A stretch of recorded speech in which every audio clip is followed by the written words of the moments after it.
तो बहुत गौरवान्वित महसूस कर रहे हैं बाबू जो मेडल जीत करके लाए हैं जो को, लेकिन एक नाराज़गी है सरकार से, जो कि और सरकार से, और आप बुरा नहीं मानिएगा, मीडिया वालों लोग से भी नाराज़गी है। इसलिए नाराज़गी है कि अभी ये दूसरा मैटर रहता कुछ तो अब तक कहाँ से कहाँ आप लोग मीडिया वाले तो सब घेर लिए होते, लेकिन ये मैंने इस मुकाम पर ये पहुँचे हैं मीडिया वाले तो कुछ कर नहीं पा रहे हैं। और जब से गोल्ड मेडल जीत के लाए हैं, आप एक भी नेशनल चैनल का नाम बताइए जो कि कोई भी इनको प्रोत्साहित करने का काम किया है। इग्गी दुग्गी चैनल की बात छोड़ देते हैं। इनफैक्ट बिहार में अगर बिहार के लीडर्स की बात करें, तेजस्वी यादव अगर उप मुख्यमंत्री हैं, यहाँ वो स्पोर्ट्स से जुड़े हुए हैं, उनको तो कम से कम चाहिए था कि नहीं दो शब्द श्याम आनंद भैया के बारे में बोलें और इनको प्रोत्साहित करें। इनके जैसे हज़ारों लाखों युवा जो हैं स्पोर्ट्स से जुड़े हुए, उनको मनोबल बढ़ेगा। लेकिन इस तरह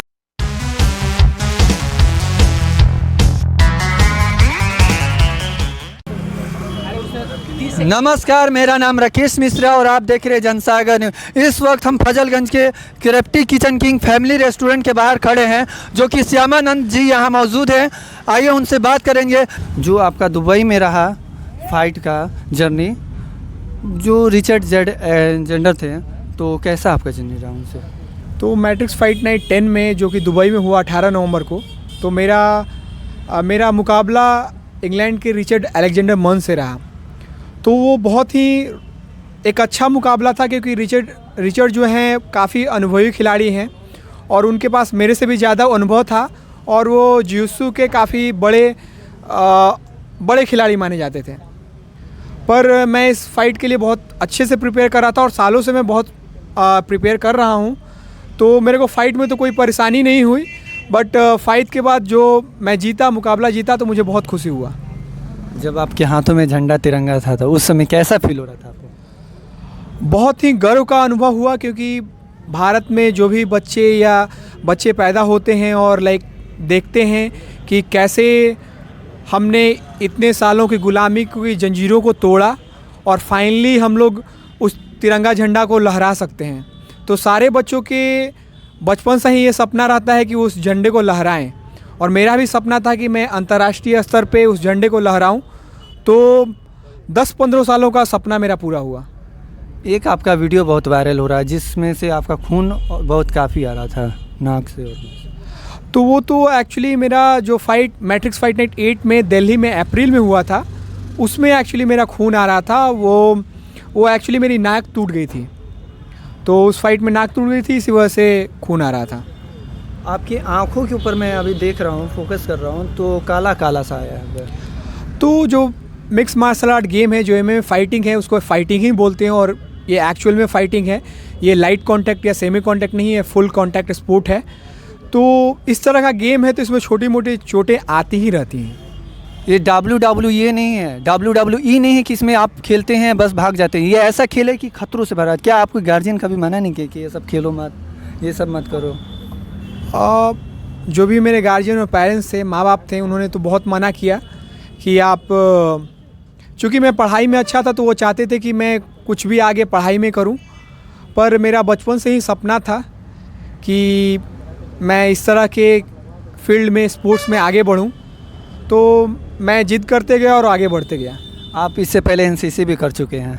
हाँ जी, मैं डीएवी पब्लिक स्कूल से मैं पढ़ा हूँ, और वहाँ पे मैंने एनसीसी ज्वाइन किया था, और साथ में मैं हर तरह का स्पोर्ट्स खेलता था। लॉन्ग रनिंग करता था, कबड्डी खेलता था, खो खो खेलता था, और भी जिस तरह जो भी स्पोर्ट्स थे वो मैं करता था। आजकल के युवा को आप क्या बताना चाहते हैं? आजकल के युवा को मैं यही संदेश देना चाहूँगा कि पहले तो आप सपना देखो, और बड़ा सपना देखो, और फिर किसी का सुनो नहीं कि तुम कर पाओगे या नहीं कर पाओगे। खुद का दिल का आवाज़ सुनो, और अगर तुम तैयार हो कि सब कुछ दांव पर लगा दो, तभी उसमें आगे बढ़ो और मेहनत करते जाओ। थोड़ा टाइम लगेगा, बोलते हैं ना कि भगवान के घर में देर है अंधेर नहीं, तो थोड़ा टाइम लग सकता है, पर सफल ज़रूर होगे। एक और सवाल, जैसे कि आप धोती बहुत आपका वायरल हुआ, तो वीडियो मैंने देखा, धोती पहनकर जब आते हैं रुद्राक्ष का माला। जी, तो जब मैं फेस ऑफ में आता हूँ तो धोती पहने रहता हूँ, गमछा रहता है, रुद्राक्ष का माला रहता है, और चूँकि इस बार अंतर्राष्ट्रीय स्तर पे भारत को मैंने रिप्रेजेंट कर रहा था तो तिरंगा झंडा भी था। तो इससे मैं ये संदेश देना चाहता हूँ कि एक्चुअली जब मेरे पास ये मौका है कि मैं भारत को रिप्रेजेंट कर पाऊँ तो मैं अपना संस्कृति, अपने कल्चर को रिप्रेजेंट करता हूँ। मुझे भी हर तरह की जो वेस्टर्न ड्रेसेज हैं वो पसंद हैं, पर जब मुझे ये इतना बड़ा मौका मिला है तो मैं अपने संस्कृति को दिखलाना चाहता हूँ। इसी वजह से ये मेरी वेशभूषा है। आजकल के दौर जो चला है, बच्चे लोग क्या करते हैं, मुझे टाई चाहिए, कोट चाहिए, इंडियन कल्चर से पीछे भाग रहे हैं। हाँ, आजकल के बच्चों में ये बहुत बड़ी एक तरह से खामी आ गई है जो सिर्फ वेस्टर्न कल्चर के तरफ भाग रहे हैं, और इसे देखकर मुझे बड़ा ही दुख होता है।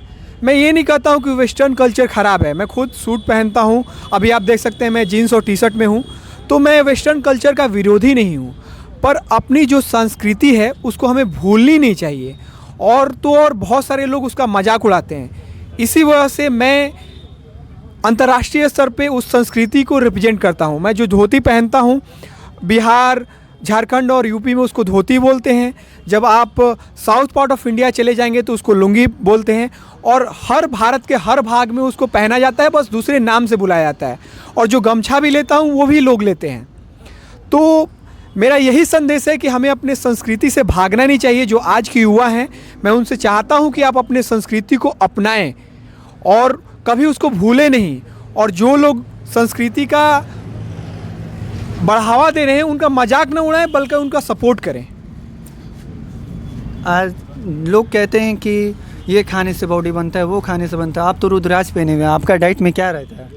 तो मैं तो शुद्ध शाकाहारी हूँ, और जो हमारी भारत की भूमि है वो योद्धाओं की भूमि है।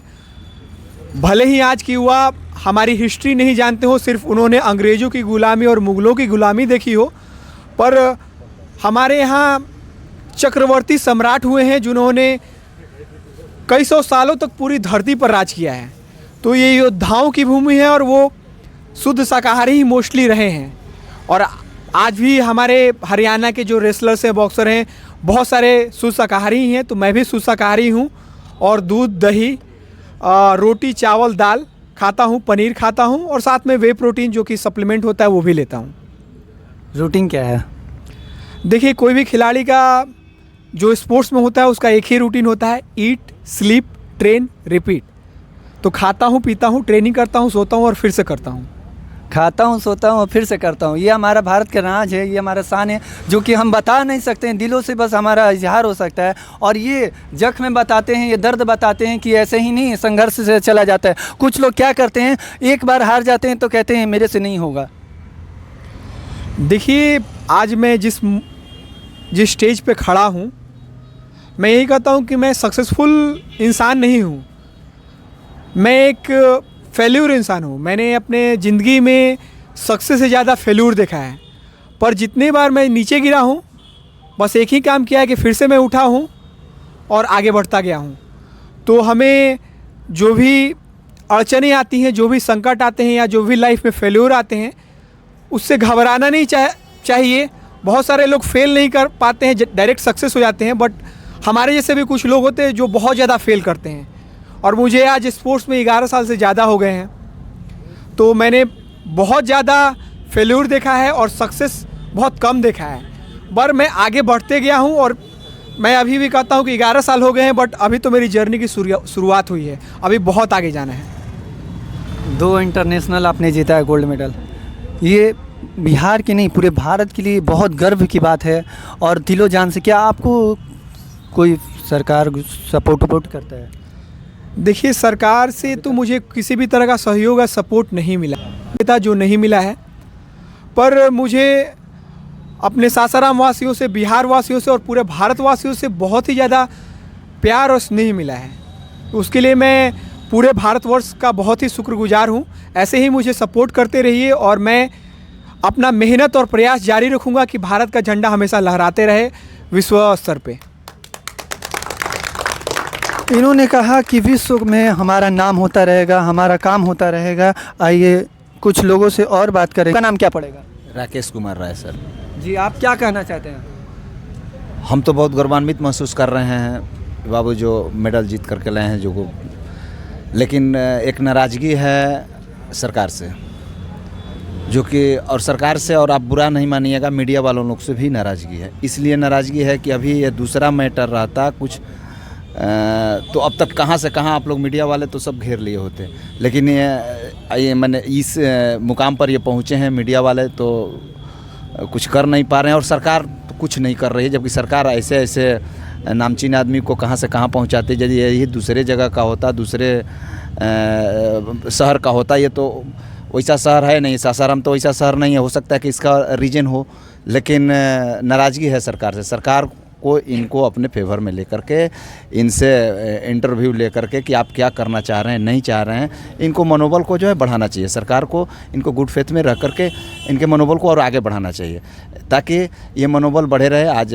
नेशनल इंटरनेशनल लेवल में हैं, कल और ऊपर जाएंगे। हम तो बहुत गर्व महसूस कर रहे हैं, बहुत प्राउड फील कर रहे हैं। सबसे बड़ी बात, आपको कैसा लगा कि यहाँ ये पहली बार नहीं है, ऐसा बहुत बार हमारा बिहार इतिहास रच चुका है, आपको कैसा लग रहा है? ये हमको बहुत प्राउड फील हो रहा है, क्योंकि सासाराम की धरती से ये बाबू जो यहाँ से जा कर के वहाँ खिताब जीते हैं, वो हमको प्राउड फील हो रहा है। बहुत गर्वान्वित महसूस अंदर से, बहुत खुशी है हमें कि मैंने, और आज देखिए सासाराम में आए हैं, जब से आए हैं तब से बहुत लोग इनके पीछे हुजूम लगे फिर रहे हैं। हुनर ही आदमी को पहचान दिलाती है, हुनर ही आदमी को बात बताती है, हुनर ही एक ऐसा हुनर है जो आदमी को सक्सेस दिला सकती है। कहते हैं लोग कि पहले कुछ कर लो, फिर उसके बाद अपना नाम पूछना किसी से।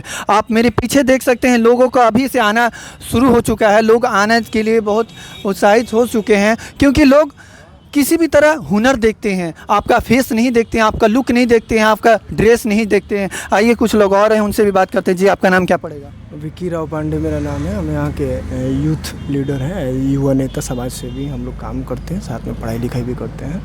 श्यामानंद भैया जो हमारे हैं, हमारे रोहतास ही नहीं पूरे देश का नाम रोशन किए हैं। और ये घर के, जब कोई भी लड़का इतना ऊपर इंटरनेशनल लेवल तक का पहुँच कर और मैच को नॉकआउट फाइनल में अगर जीतना और उसको अपने देश के लिए गोल्ड मेडल लाना, ये बहुत बड़ी बात है, और इससे बड़ी बात नहीं हो सकती। और हम इनको शब्दों में बयान नहीं कर सकते हैं, जिस प्रकार से इन्होंने अपने देश का नाम रोशन किया और तिरंगे को लहरा के इंग्लैंड में आया और वहाँ के अलेक्जेंडर रिचर्ड और मेंस को हरा के और गोल्ड मेडल जीता है। पर सबसे बड़ी बात है कि इसके साथ साथ, खुशी के साथ साथ दुख ये होता है कि जब हमारे अंदर प्रतिभा हो और उस प्रतिभा को सम्मान नहीं मिलता है, या फिर उस प्रतिभा को कोई प्रोत्साहित करने वाला नहीं मिलता है। हम आपके चैनल के माध्यम से ये बताना चाहते हैं कि श्याम आनंद भैया जब से गोल्ड मेडल जीत के लाए हैं, आप एक भी नेशनल चैनल का नाम बताइए जो कि कोई भी इनको प्रोत्साहित करने का काम किया है। इग्गी दुग्गी चैनल की बात छोड़ देते हैं। इनफैक्ट बिहार में, अगर बिहार के लीडर्स की बात करें, तेजस्वी यादव अगर उप मुख्यमंत्री हैं, यहाँ वो स्पोर्ट्स से जुड़े हुए हैं, उनको तो कम से कम चाहिए था कि नहीं, दो शब्द श्याम आनंद भैया के बारे में बोलें और इनको प्रोत्साहित करें। इनके जैसे हज़ारों लाखों युवा जो हैं स्पोर्ट्स से जुड़े हुए, उनको मनोबल बढ़ेगा। लेकिन इस तरह की मानसिकता हमारे बिहार में भरा है कि कोई एक राजनेता कुछ बोलने के लिए तैयार नहीं है। ना कि खेल मंत्री कोई बोला है, एक भी खेल मंत्री का कोई बयान नहीं आया है, और स्पोर्ट्स से रिलेटेड किसी भी आदमी का कोई बयान नहीं आया, ना बिहार लेवल पर, ना हमारे डिस्ट्रिक्ट लेवल पे। आइए डिस्ट्रिक्ट में देखिए तो हमारे जिला अधिकारी महोदय का भी हमको नहीं लगता है कि कोई बयान आया होगा या कोई प्रोत्साहित बयान आया होगा इनके लिए। तो बड़ा दुख होता है ये सब बात सुन के। आप देखिए तो जिला अधिकारी महोदय सिर्फ डीडीसी और जज साहब को लेकर फ़ोटो खिंचवाने में व्यस्त रहते हैं। टंकी पे चढ़ के फ़ोटो खिंचवाएंगे, लेकिन श्याम आनंद के बारे में एक दो शब्द नहीं बोलेंगे, दो शब्द लिख नहीं सकते हैं, बुला के से स्वागत नहीं कर सकते हैं। ये तो है हमारा देश और राज्य का स्थिति, हमारे समाज की स्थिति। क्या मनोबल बढ़ेगा ऐसे बच्चों को? आज अभी आपके सामने श्याम आनंद भैया बोले हैं कि नहीं, हमको कोई सरकार से कोई सपोर्ट नहीं मिला। कितना मनोबल अपने आप से आदमी मजबूत रखेगा? ऐसे हज़ारों बच्चों का मनोबल टूटता है जब कोई भी सपोर्ट करने के लिए तैयार नहीं होता, एक बयान तक नहीं देता है। वो तो रहने दीजिए, जो पत्रकार लोग हैं, नेशनल टीवी पे कभी देखे हैं? इंटरनेशनल टीवी, नेशनल टीवी पे एक भी कोई भी आज तक एबीपी न्यूज़ पे नहीं आया, जो कि पत्रकार एक सपोर्ट करना चाहिए जब देश के लिए आप गोल्ड मेडल जीत के लाते हैं तो। लेकिन कोई भी ऐसा पत्रकार ना आज तक, ना एबीपी, ना कोई भी बिहार लेवल पे इग्गी दुग्गी पत्रकार है जो वही आके न्यूज़ चैनल पे अपना वो टीआरपी बढ़ाने के लिए लिया है।